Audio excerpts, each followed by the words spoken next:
So let's talk about this game one. This game one was honestly pretty interesting, and it sparked up a controversy between Dallas and Boston fans where Boston won game one in TD Garden. They absolutely blew out the Mavs, and it was kind of one of those games where you're just like, Jesus Christ, one team is so much better than the other. Now, what I will say about these teams was that these teams need to have better organization, better management, better whatever. But let me not get into that real quick. First, I want to say shout out to Kristaps for being his first game in the finals ever and for being a game where he was not expected to honestly be one of the better players in the league. It is pretty special to be able to see him come back and have the standout performance of the night. He was really the person who was, uh, and I saw the game yesterday. So from the Boston side, I believe that they played really well. And the real thing that happened for me, and what I realized from Boston, is that with Kristaps Porzingis, it's going to be very hard for the Mavs to stop them. Now, does that mean that they're going to completely win the series?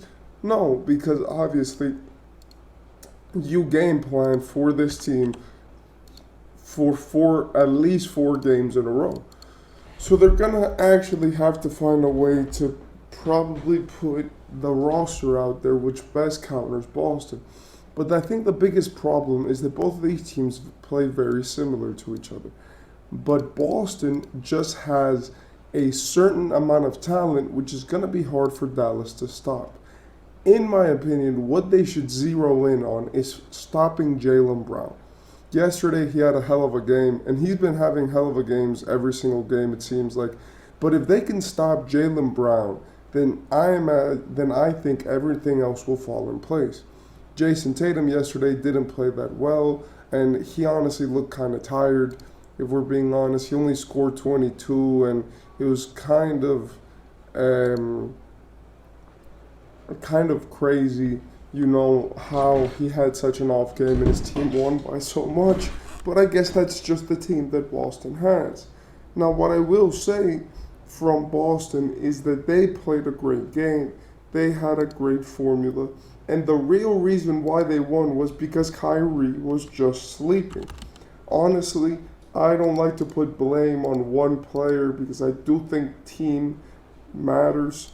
But when you look at the Mavericks, right, if Kyrie would have given them the 18 more points that he normally gives them in the playoffs, then they would have been tied with the Celtics in points. Now, obviously, that's an overstatement and that's also a prediction.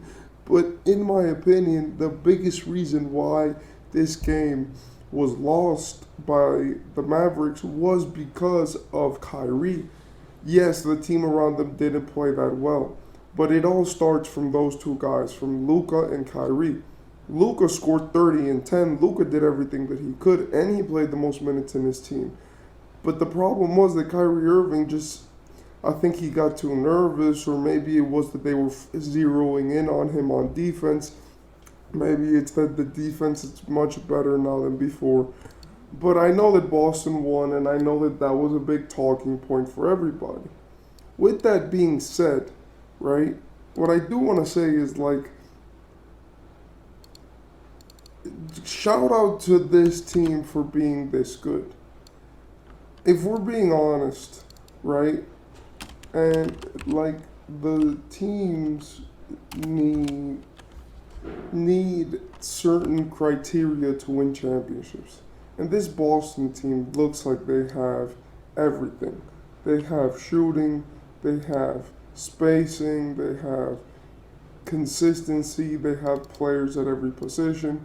And for me, I didn't think that this Boston team could win anything. I thought that this Boston team was gonna be bad, or that they were gonna be one of the teams that were gonna struggle in the playoffs in a playoff setting because of their stars. But they have honestly impressed me.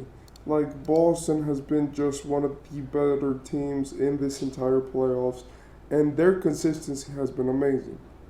So, does this mean that they're going to win the second game?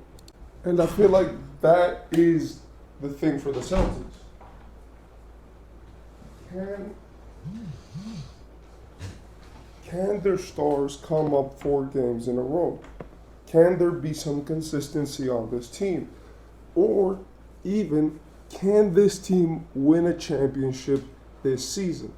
And that's where I feel like a lot of the problems come in. It is not as much about the roster construction for the Celtics. It's more about the intangibles. We already saw them lose once, and they already won 1 game, which means that they only need to win 3 more. But the problem is that with the Celtics, it's like, do they have what it takes to win? And that is my biggest question. Because we know that they have the personnel. We know that they do. But sometimes personnel is not enough. We saw it in 2022 with the Warriors, or we saw it last year with the Nuggets, where it was like these guys honestly had teams which were more inclined to look like conference finals teams than championship teams. But I feel like that there's a certain aspect that you could have which could make you win a championship even if you don't, right, have the personnel or the team that maybe is normally looked at as to be required to win. So this is what I'm talking about. Like, look, I know that Dallas have the it factor, they have the dog in them, they have all of that.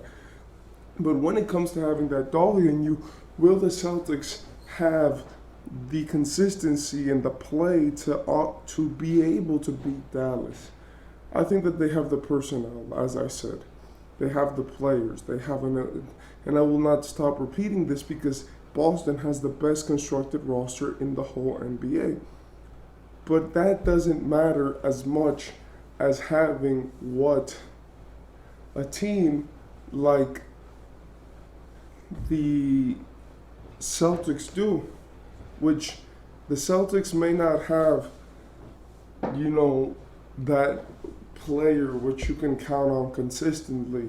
Even though I want to give it to Jaylen Brown, I do not think that it's accurate to call him a superstar of the superstars. But I do think that they have a collection of guys which could probably win you a championship. And that's where I feel like it's scary. For Boston, they won this game. I don't have to talk much about them because they already spoke for themselves. They're one of the better teams in this whole thing. And now the question is, how far can the Celtics extend this dominance? Can they go and smoke Dallas 4 times? Will Dallas come back stronger? Are Dallas going to stop doing all these weird things which they've been doing, like putting metal nets on the rims of their practice facility and practicing listening to a Kendrick Lamar diss track? And are they going to focus on basketball? Maybe. Are they going to continue with what they're doing? Maybe. So what I do feel like they need to do is focus more on the game. Now, in the large part of this series, I will say that maybe we shouldn't trust our gut. Maybe Luka gets it done. Maybe he goes berserk. But unless this is a final like 2016 where there's going to be a huge upset, for right now it looks like the Celtics got it. It looks like they have the consistency. It looks like they have the personnel. And it looks like they have the team to beat the Mavericks in a convincing fashion.